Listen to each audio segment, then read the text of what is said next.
Tagline Kabupaten Lebak. Wah, apa nih? Lebak unik. Lebak unik. Iya. Konsep pariwisata ini kepada Six Fantastic, salah satunya unggulan tadi. Seperti Sawarna ini sudah menjadi Seven Wonder-nya Provinsi Banten.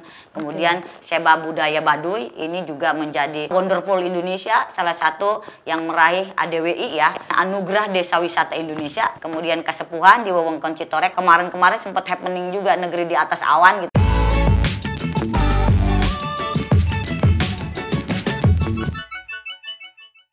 Halo sahabat Kompas.com, kembali lagi di Nusaraya bersama saya Monica Rosa. Senang sekali hari ini saya berkesempatan lagi nih untuk berbincang dengan Bupati Wanita pertama. Tapi kali ini dari Kabupaten Lebak, Provinsi Banten. Sudah hadir bersama saya di studio Kompas.com. Selamat datang Ibu Iti. Terima kasih Mbak Ocha, selamat siang juga ya. Selamat siang Ibu. Jadi kita akan berbincang-bincang sahabat Kompas.com dengan Ibu Iti Oktavia Jayabaya. Betul. Selaku Bupati Lebak. Dan kita pengen tahu Bu, kira-kira program yang Ibu lakukan, kemudian potensi-potensi dari Kabupaten Lebak itu ada apa aja? Boleh ya Bu ya? Boleh. Oke. Yang pertama mungkin Lebak ini kan memang dibandingkan dengan kabupaten kota yang lain jauh sangat tertinggal dibandingkan yang ada di Pantura Jawa ya. Siap. Dan kami Kabupaten Lebak ini juga kabupaten terluas yang ada di Provinsi Banten dengan luas wilayah 330.507,16 hektar, 28 kecamatan, 340 desa, 5 kelurahan. Luar biasa. Nah, luar biasa. Jadi lebih dekat saya datang ke Kompas ini daripada ke ujung wilayah Kabupaten Lebak. Karena berbatasan dengan Sukabumi ya, Kabupaten Sukabumi. Di pantai selatan itu Samudra Indonesia dan Sukabumi. Sebelah utara kita berbatasan dengan Kabupaten Bogor ya, dan juga Kabupaten Tangerang. Sebelah barat kami berbatasan dengan Kota Serang dan Kabupaten Pandeglang gitu. Nah, kalau potensi banyak, jadi itu karena kita masuk juga dalam kawasan Taman Nasional Gunung Halimun Salak ya. Memang secara regulasi Lebak ini adalah daerah konservasi ya. Di mana tapi daerah konservasi ini menjadi keunggulan komparatif buat kami, terutama di Kabupaten Lebak, sehingga tadi itu mungkin arah kebijakan kami di periode kedua ini lebih ke bagaimana menggali potensi pariwisata melalui kawasan-kawasan karena dengan kekayaan hayati ya, kemudian juga yang dulunya menjadi daerah pertambangan aneka tambang, pasca tambang, kemudian juga potensi yang lainnya gitu yang ada di Kabupaten Lebak, termasuk juga dengan keunikannya suku Baduy, Kasepuhan ya, ada Negeri di Atas Awan dan sebagainya. Itu berarti memang ada di Kabupaten Lebak. Iya, luasnya, kemudian potensinya gitu ya Bu ya. Tapi mungkin sebelum kita mengulik lebih jauh Bu, Ibu selaku Bupati Wanita pertama dari Kabupaten Lebak dan sudah 2 kali menjabat gitu ya Bu ya. Alhamdulillah Ya. diberikan kepercayaan sama masyarakat. Nah itu mungkin boleh diceritakan Bu ke sahabat Kompas.com kira-kira kiatnya apa saja gitu dan program-program unggulan Ibu gitu ya untuk membangun Kabupaten Lebak.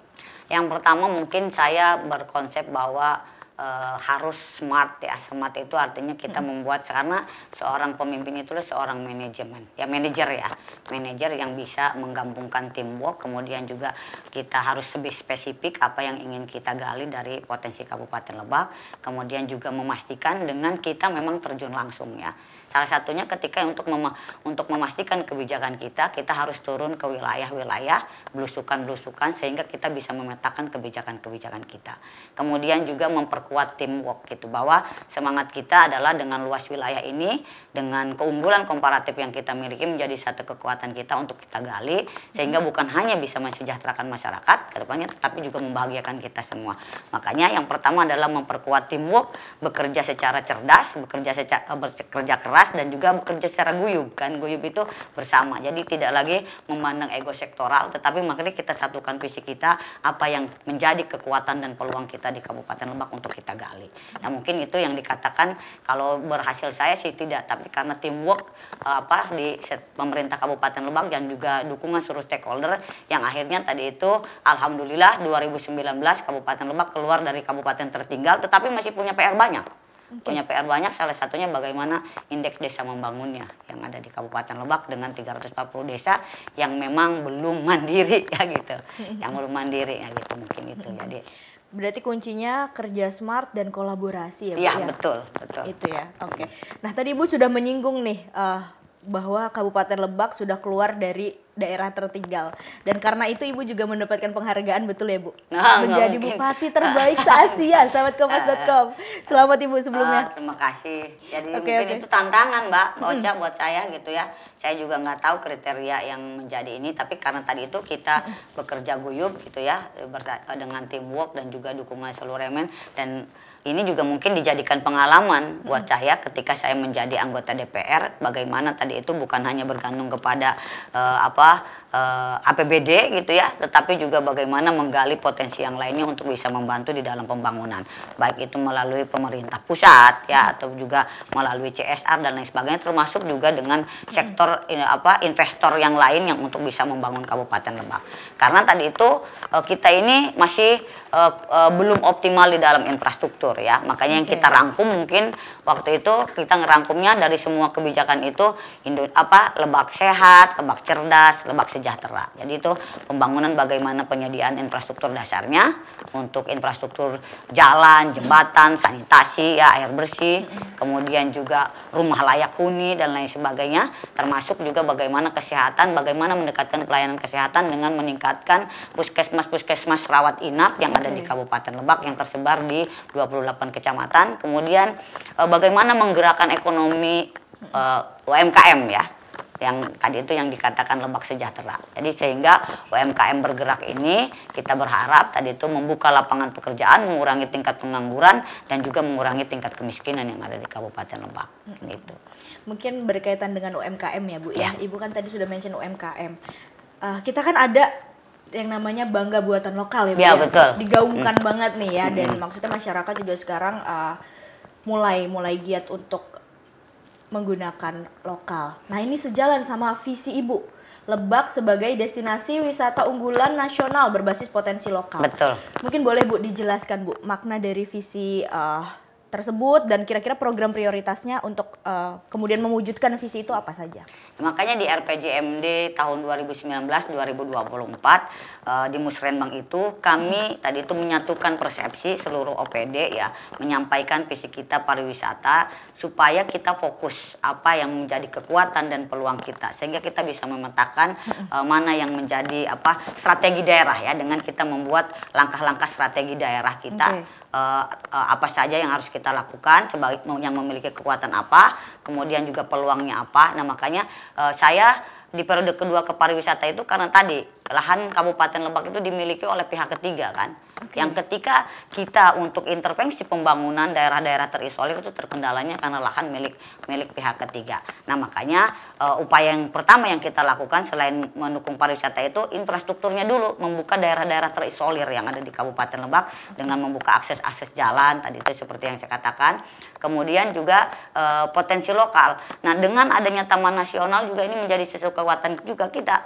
Ada hayatinya ya, kemudian juga ternyata tersebar banyak ada macam-macam geosite ya, baik itu hayati, kemudian juga ada tadi itu yang saya bilang pertambangan yang dulu bisa menjadi geologi ya, yang menjadi penelitian bukan hanya nasional, ternyata sudah menjadi penelitian internasional gitu. Nah ini kemudian UMKM-nya karena tidak terlepas ketika pariwisata itu tidak terlepas bahwa kuliner dan kria menjadi satu keharusan untuk mendukung sektor pariwisata. Nah ketika kita menyatukan persepsi itu di RPJMD itu gayung bersambut. Pemerintah juga ternyata memfokuskan kepada yang menjadi target pemerintah pusat itu adalah sektor pariwisata. Walaupun kami Kabupaten Lebak itu bukan menjadi prioritas kan dalam pariwisata. Tapi kami berharap dengan dekatnya Kabupaten Lebak dengan ibu kota Jakarta menjadi limpahan wisatawan yang datang ke sini, ke Jakarta, ke Kabupaten Lebak. Karena aksesnya sudah mulai terbangun, baik itu melalui KRL, kemudian juga akses jalan tol Serang Panimbang dan lain sebagainya, yang memang itu menjadi harapan kami ke depan Lebak juga semakin bukan hanya dikenal secara nasional, nanti ke depan bisa mendunia melalui pariwisata ini. Jadi sudah terintegrasinya transport Ya, untuk menuju betul. Kabupaten Lebak harusnya memang sudah mempengaruhi gitu ya Bu ya, Ya, salah limpahan satunya, dari ya. DKI gitu Ya. ya Bu ya. Oke, nah tadi Ibu sudah mention tentang wisata gitu ya dan juga UMKM. Kalau nggak salah di sana ada Pantai Sawarna, Betul. Citorek Candi ya Bu. Terus ada Wewengkon, Gua Wewengkon, Seribu. iya, Nah itu menjadi unggulan Bu di Ya. sana. Nah makanya tadi saya katakan strategi daerah kita yang akhirnya kita ke persepsi kita sama terkait dengan menggali potensi lokal melalui pariwisata dan UMKM gitu. Nah ini kita 2016 kita membuat rencana induk pengembangan pariwisata ya. Oke. Jadi 2016-2031 kita membuat rencana induk pengembangan pariwisata. Di mana konsep pariwisata ini kepada Six Fantastic, salah satunya unggulan tadi. Seperti Sawarna ini sudah menjadi Seven Wonder-nya Provinsi Banten. Kemudian Seba Budaya Baduy ini juga menjadi Wonderful Indonesia, salah satu yang meraih ADWI ya. Anugerah Desa Wisata Indonesia oleh Kementerian Pariwisata dan Ekonomi Kreatif. Kemudian juga tadi itu kita memiliki keunikan tersendiri dibandingkan daerah lain. Seperti ada suku Ulayat Baduy kan tadi, kemudian Kasepuhan di Wewengkon Citorek dan lain sebagainya yang mungkin sekarang kemarin-kemarin sempat happening juga negeri di atas awan gitu ya, salah satunya itu.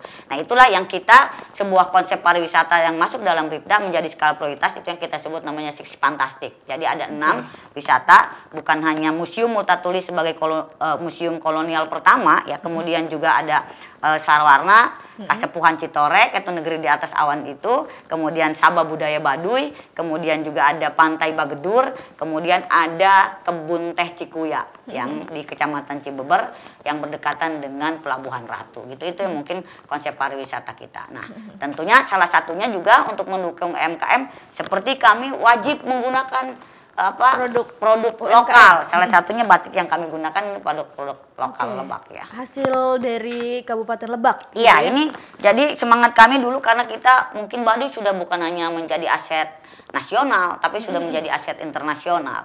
Ya mungkin ketika orang menggunakan batik biru hitam itu pasti oh ini Baduy gitu kan. Oh ini mungkin Lebak, mungkin bahasanya begitu ya.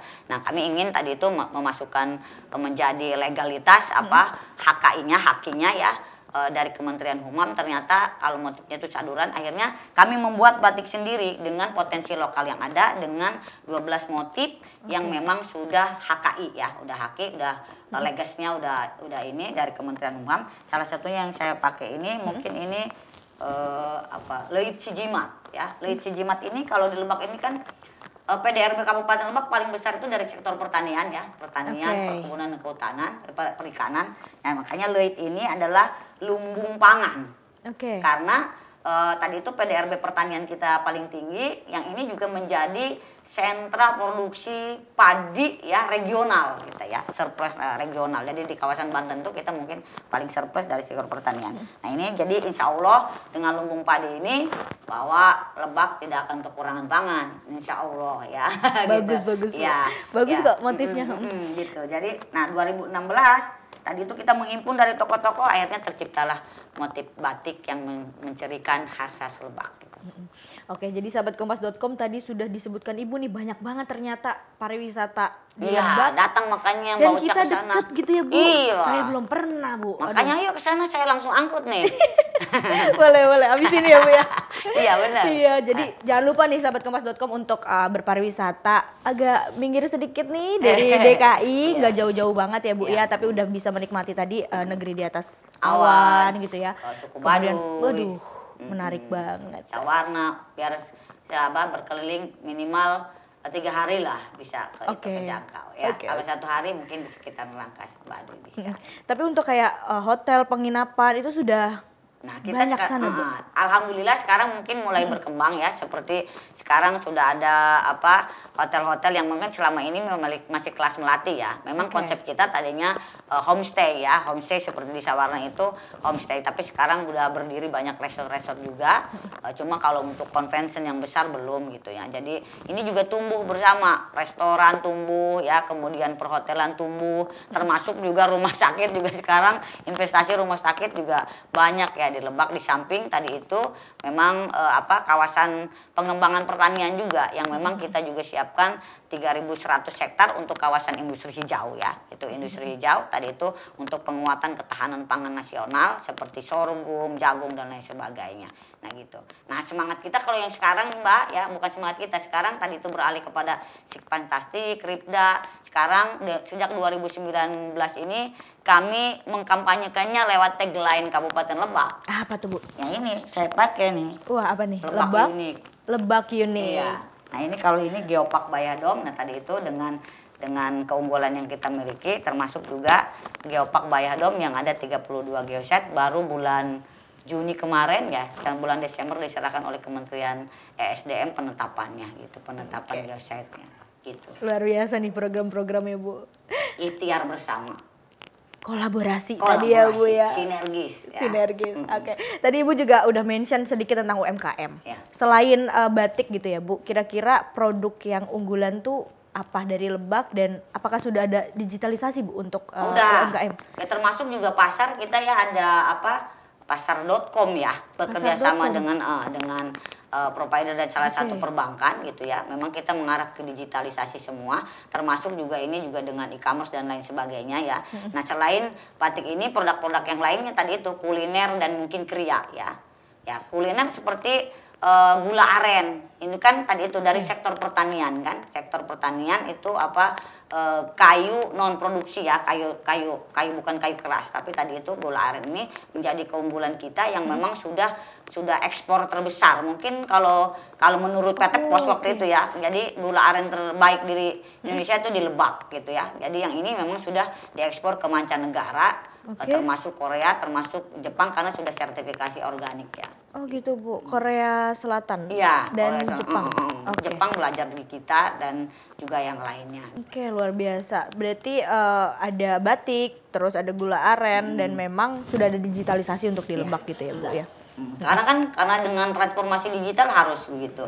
Makanya tadi itu kolaborasi kita Dinas Indag, Dinas UMKM Koperasi dan juga Dinas Pariwisata ini kolaborasi untuk melakukan pelatihan bersama sehingga produk-produk mereka itu bisa menjadi produk ini juga yang tidak kalah saing dengan yang lain dari segi kemasan ya sudah dikurasi dan lain sebagainya gitu. Nah, untuk mendukung program-program yang Ibu udah mention dari tadi ya Bu, itu kan memerlukan SDM yang memang mumpuni gitu ya dan berkualitas gitu. Nah kalau dari Kabupaten Lebak gitu ya Bu ya, seberapa penting sih Bu untuk meningkatkan sumber daya manusia? Sangat penting ya. Jadi bicara sumber daya manusia kita bukan hanya tadi itu kita masih kekurangan guru di Lebak. Oh begitu Bu. Masih kekurangan guru, masih kekurangan tenaga kesehatan, belum yang lainnya ya. Gitu. Makanya yang pertama bagaimana kita memetakan tadi dalam segi kebijakan bisa mengakomodir semua ya. Pembangunan berdasarkan wilayah ya. Gitu. Nah, itu salah satunya kami terus berupaya juga ketersediaan tenaga pengajar yang diangkat melalui bukan hanya CPNS tapi juga P3K, kesehatan juga sama. Kemudian kalau kaitan dengan ini ekonomi gitu, kami memang bekerja sama dengan yang investor yang masuk untuk menjadi bapak angkat. Ya, jadi mereka mendatangkan mentor untuk melakukan pelatihan, mengkurasi produk-produk mereka ya, sehingga tadi itu menjadi satu kemasan yang menarik ya, sehingga bisa memiliki daya jual yang lebih baik lagi. Kalau selama ini mungkin hanya di plastik biasa, sekarang sudah ada brandnya kan, kemudian juga dikurasi termasuk juga difasilitasi baik itu untuk halalnya ya, kemudian IPRT-nya dan lain sebagainya, sehingga tadi itu bisa melalui ini juga melalui e-commerce kan, melalui teknologi informasi untuk bertransaksinya gitu. Oke, berarti memang Pemkab juga sudah sangat ini ya Bu, maksudnya udah sangat sadar bahwa pentingnya peningkatan sumber daya manusia dan juga memang berkomitmen untuk meningkatkannya gitu ya Bu ya. Jadi harus ada dari hulu ke hilir kan, kita waktu hilirisasinya. Jadi harus misalkan bukan hanya segi pembinaan, tapi bagaimana ketika mereka sudah jadi pasarnya juga kita siapkan. Karena kan itu berkaitan juga dengan SDM. Kemudian juga reformasi birokrasi. Jadi mungkin paradigma ASN juga bukan hanya bekerja di kantor tapi memetakan langsung ke daerah, ke wilayah.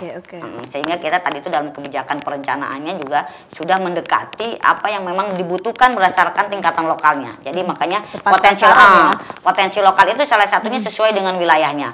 Misalkan seperti pertanian, ada pisang, ada ini. Di wilayah ini seperti di perbatasan Sukabumi kita ada potensi pisang, ada 260 hektar pisang seblot yang mungkin ini penghasil sale pisang ya. Ini kami tadi itu dibuatkan displaynya, pelatihannya, kemudian dryingnya dan lain sebagainya. Ini kita bantu di situ gitu ya. Sehingga tadi itu produk mereka yang tadinya biasa menjual bal-balan gitu ya, karungan, sekarang sudah menjadi produk dalam kemasan yang memang bisa langsung dinikmati oleh masyarakat dengan brand itu sendiri, brand lokal sendiri, ada lebaknya kan, dan juga ada pelaku UMKM-nya di situ, brandnya gitu. Oke. Mungkin komitmen salah satu yang memang dilakukan oleh Pemkab, pemberian beasiswa, betul ya Bu? Ya betul. Ya. Pemberian beasiswa, alhamdulillah kami memang sudah hampir 15 tahun ya, terutama untuk untuk mahasiswa kedokteran negeri. Sekarang sudah 29 orang lulus yang kita tempatkan di puskesmas-puskesmas yang tersebar di Kabupaten Lebak. Kemudian juga ada eksakta, kimia, biologi, fisika. Kemudian juga ada statistik ya. Kemudian agribisnis ya, agribisnis yang sekarang kita merambah ke agribisnis. Dan tahun sekarang kami karena ini aspirasi juga masyarakat Lebak itu religius ya. Tahun ini kami juga memberikan stimulan untuk mahasiswa yang di Timur Tengah, yang kuliah di Timur Tengah. Kemudian juga ada untuk tahfidz Quran, mungkin prototipe dulu kita satu kecamatan satu tahfidz Quran gitu.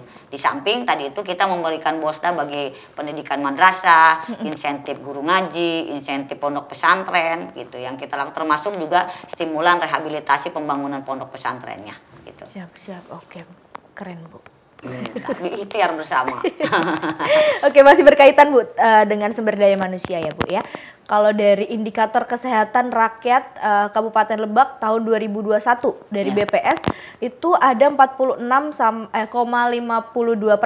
masyarakat Lebak hanya menempuh pendidikan sampai SD. Ya. Nah itu kendalanya apa Bu yang memang ditemukan gitu ya, dan kira-kira kedepannya fokus dari Pemkab ini apa gitu untuk meningkatkan literasi? Memang ini tidak mudah ya, karena tadi itu dari segi pendidikan Lebak ini, apalagi kita tidak pernah mencapai 100% juga. Salah satunya pengentasan buta aksara. Padahal masyarakat Baduy ini cerdas, tapi dikatakan buta aksara karena tidak sekolah formal. Tidak boleh melanggar adat. Nah, memang ini perlu sinergitas bersama. Salah satu mungkin yang paling besar karena tadi 2021 kan, kita 2020 kan mengalami pandemi COVID-19. Yang itu harus dilakukan pendidikan secara online ya. Di Lebak ini salah satu kendalanya itulah putus sekolah karena masih banyak blank spot di Kabupaten Lebak. Ada 42 titik blank spot yang ada di Kabupaten Lebak yang memang tidak bisa digunakan dengan satelit biasa ya, harus dengan tower yang besar gitu. Nah, akhirnya guru-guru kita mendatangi ke rumahnya masing-masing gitu ya, karena tidak bisa online, terkendala itu. Walaupun kita sudah bantu subsidi untuk beli pulsanya ya, untuk kuotanya dan lain sebagainya, menjadi kendala. Kemudian juga masyarakat di Lebak kan rata-rata masyarakat menengah ke bawah ya, masyarakat kurang mampu ya, masyarakat kurang mampu yang akhirnya tadi itu ikut ibunya bekerja. Ikut-ikutnya bekerja, baik itu yang ke sawah, ada juga yang bekerja ke luar daerah kan. Kemudian ada juga yang memang mengalihkan untuk melepaskan beban tanggung jawab orang tua kepada yang lain dengan menikahkan anaknya masih muda. Masih terjadi ya, Bu, ya? Masih terjadi karena tadi itu ya, dengan kemiskinan ya, dengan kurang mampu itu akhirnya begitu. Nah, inilah makanya banyak terjadi putus sekolah di 2021, terutama karena sangat berimplikasi besar itu karena pandemi COVID-19. Mau tidak mau, makanya ketika sekarang misalkan harus dikombinasi. Kalau di Kabupaten Lebak mungkin daerah perkotaan masih bisa dengan sistem sekolah online. Tapi kalau untuk wilayah-wilayah di pedalaman itu tidak bisa. Kita harus jemput bola ke masyarakat untuk memberikan pemahaman kepada orang tuanya. Ya, ada anaknya yang mau sekolah tapi orang tuanya tidak mengizinkan. Walaupun itu sudah ditanggung bosnya kan. Akhirnya tadi itu terjadi mungkin gesekan fisik, yang lainnya bullying di keluarga, itu mungkin. Nah, upaya kita yang kita lakukan yang pertama adalah kami juga bersinergis dengan para alim ulama, dengan Kemenag, dengan lembaga-lembaga sosial lainnya untuk penguatan di dalam keluarga. Ya, itu. Karena kenapa? Ketika misalkan di usia belum cukup matang, dalam usia pernikahan dia sudah dinikahkan.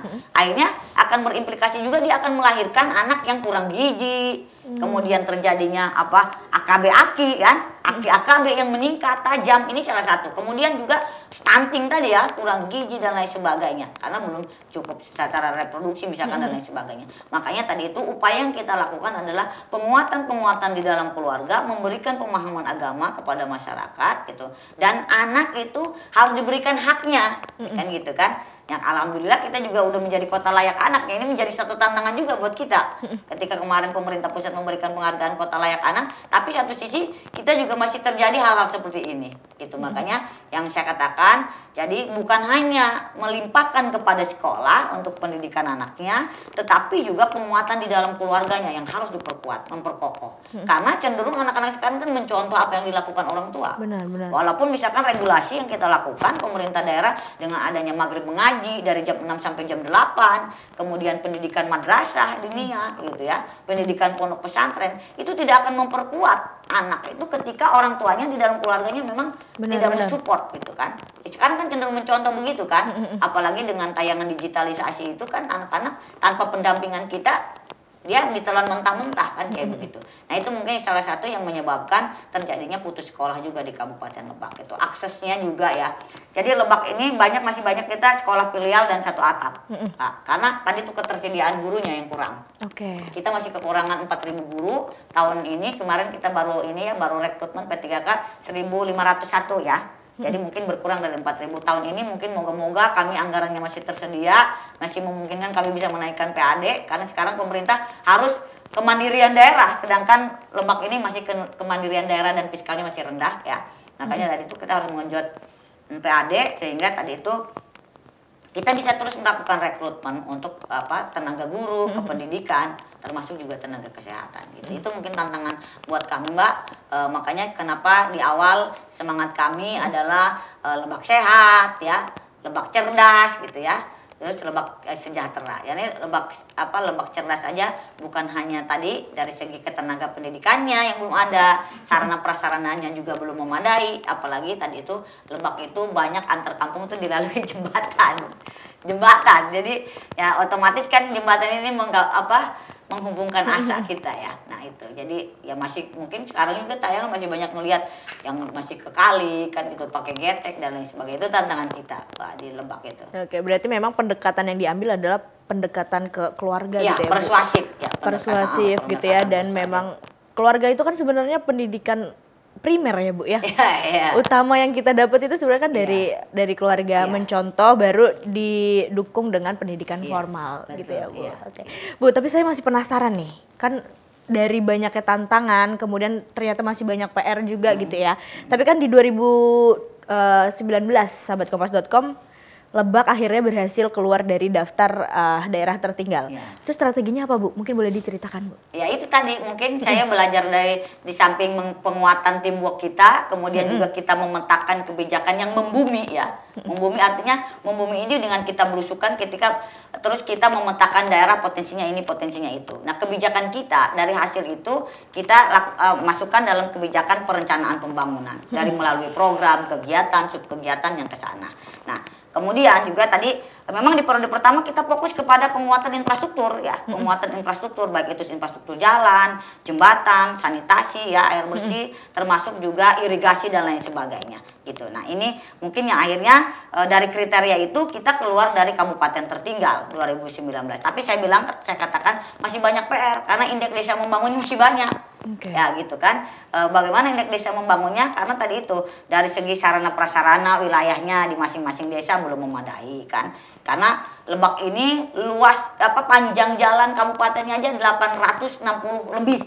Ya. Kemudian jalan poros desanya itu sekitar 6.700-an, hampir 8.000. Nah makanya tadi itu bagaimana kita bisa keluar dari ketertinggalan dengan program-program kita seperti jalan pembangunan jalan poros desa, membangun jalan-jalan strategis kabupaten, kemudian juga membuka akselerasi daerah-daerah terisolir ya, antara wilayah tengah dengan utara, antara utara dengan selatan dan lain sebagainya. Karena itu tadi dengan luas wilayah. Nah akhirnya mungkin tadi kita bisa keluar dari situ dan tentunya tadi ini bukan selesai sampai di situ, tapi tadi itu bagaimana ke depan kami juga ingin mendorong berupaya mengintegrasikan perencanaan desa ya dengan perencanaan kabupaten, sehingga secara perlahan, secara bertahap desa juga menjadi desa yang berkembang, desa yang mandiri, desa yang maju. Karena kita masih banyak desa yang masih tertinggal gitu ya, ini PR kita gitu.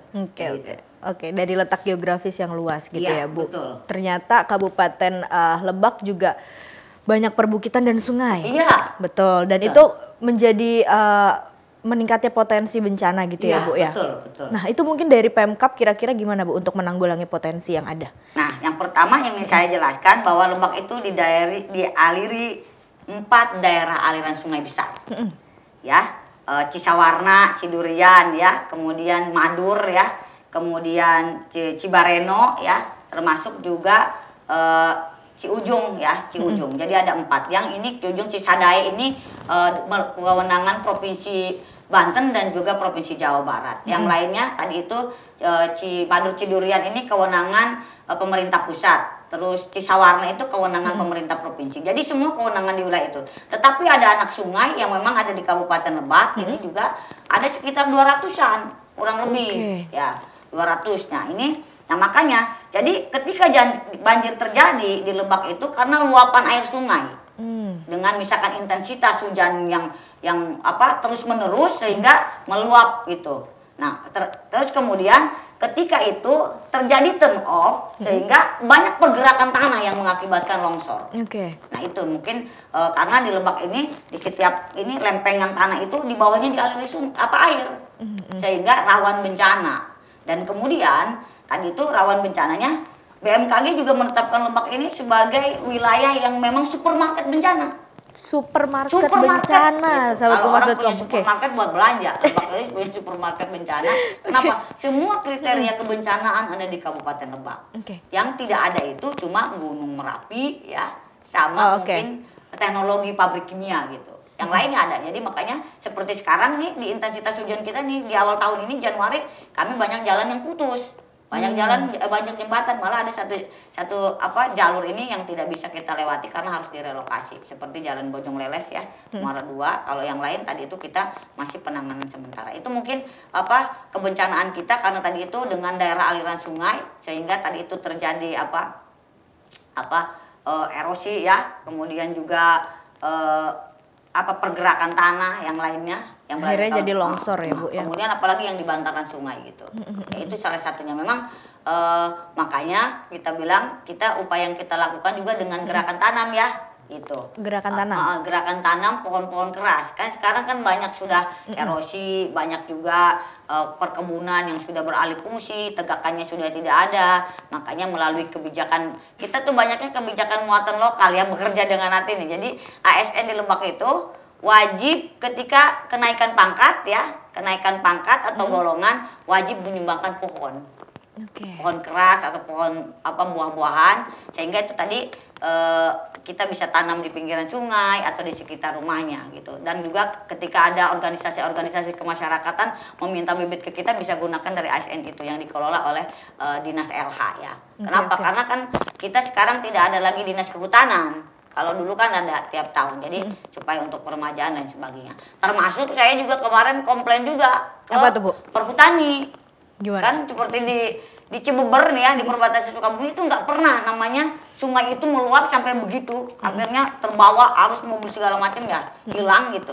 Saya bilang Perhutani, nanti kan Perhutani ini punya perencanaan untuk peremajaan kebunnya ya. Di tahun sebelumnya saya bilang ya kan misalkan seperti sekarang 2024 yang akan kita laksanakan perencanaannya sekarang 2023 saya bilang tolong itu sampaikan dulu kepada kami mana daerah-daerah yang berada di kawasan wilayah Lebak yang akan peremajaan sehingga kami bisa mengintegrasikan apa upaya pengendaliannya. Jadi programnya juga disesuaikan gitu ya. Jangan ini udah terjadi penebangan kan akhirnya terjadi puting beliung, terjadi longsor kan gitu ya. Akhirnya siapa yang penanganan bencana kan kembali lagi tanggung jawab kepala daerah. Saya bilang daerah Nah makanya saya bilang itulah yang kita katakan bahwa kita harus terintegrasi, harus sinergis. Jangan berpikir karena perhutani di bawah kementerian tanpa koordinasi ke kita. Padahal itu setiap bulannya harusnya melaporkan mereka kepada kami sehingga kita ada upaya-upaya tadi. Bagaimana tadi mensosialisasikan kepada masyarakat. Kemudian dalam bentuk kebijakan apa upaya-upaya kita yang kita lakukan. Sehingga untuk meminimalisir terjadinya kebencanaan-kebencanaan di Kabupaten Lebak. Saya begitu kemarin. Oke.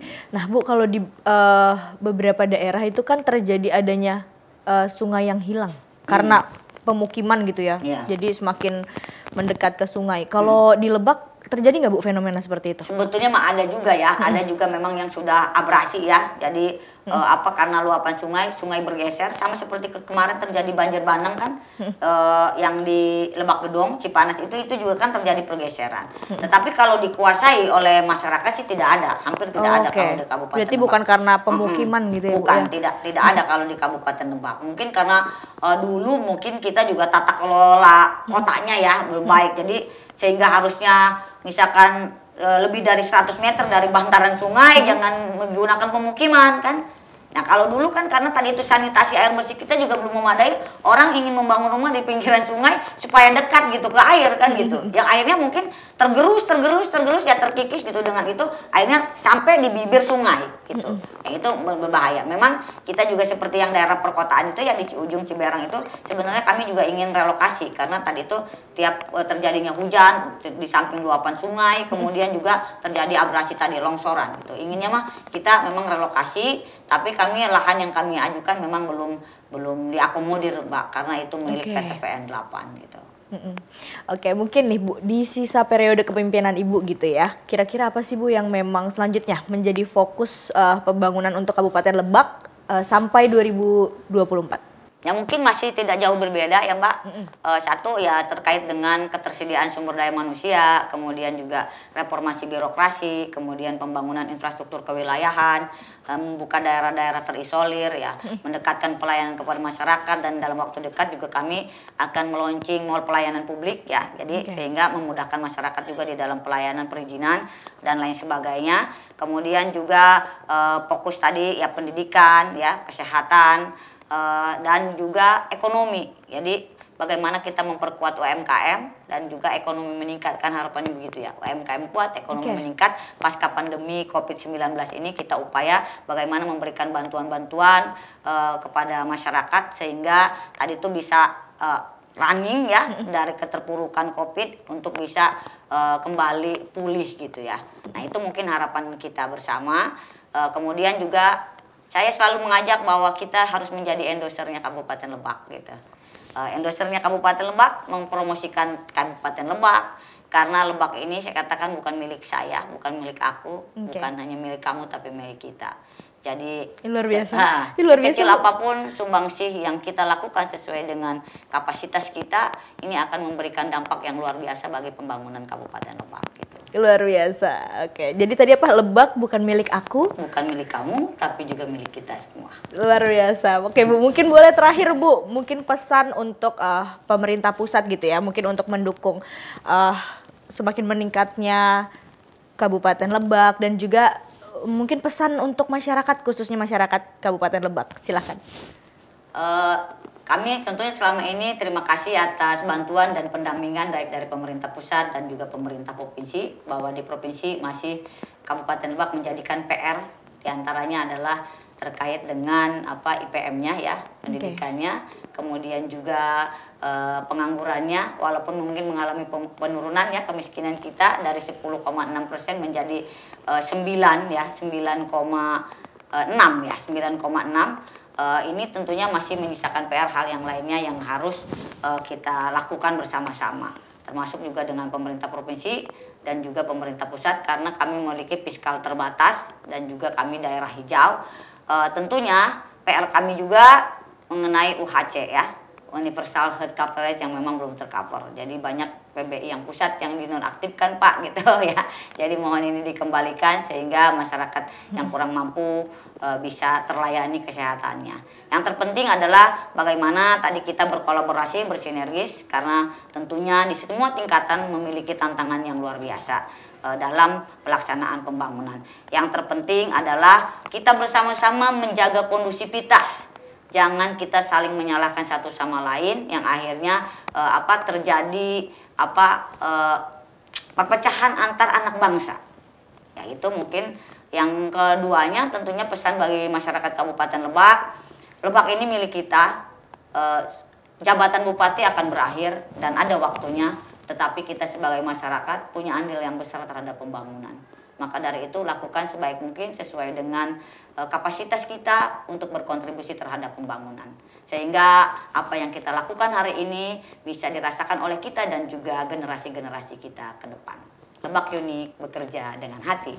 Lebak Unik bekerja dengan hati. Terima kasih banyak Ibu sudah berkenan hadir di studio kompas.com nih. Dan bincang-bincang dengan saya di Nusaraya. Terima kasih, ditunggu Mbak Ocha kunjungannya ke Kabupaten Lebak ya. Kabupaten Lebak. Siap, jadi sahabat kompas.com juga ditunggu ya Bu? Iya dong. Untuk kehadirannya di sana. Iya. Oke, terima kasih banyak Ibu ya. Terima kasih, sukses selalu untuk kompas.com. Mari bersama-sama bergandengan tangan untuk Indonesia yang maju dan kuat. Amin. Oke.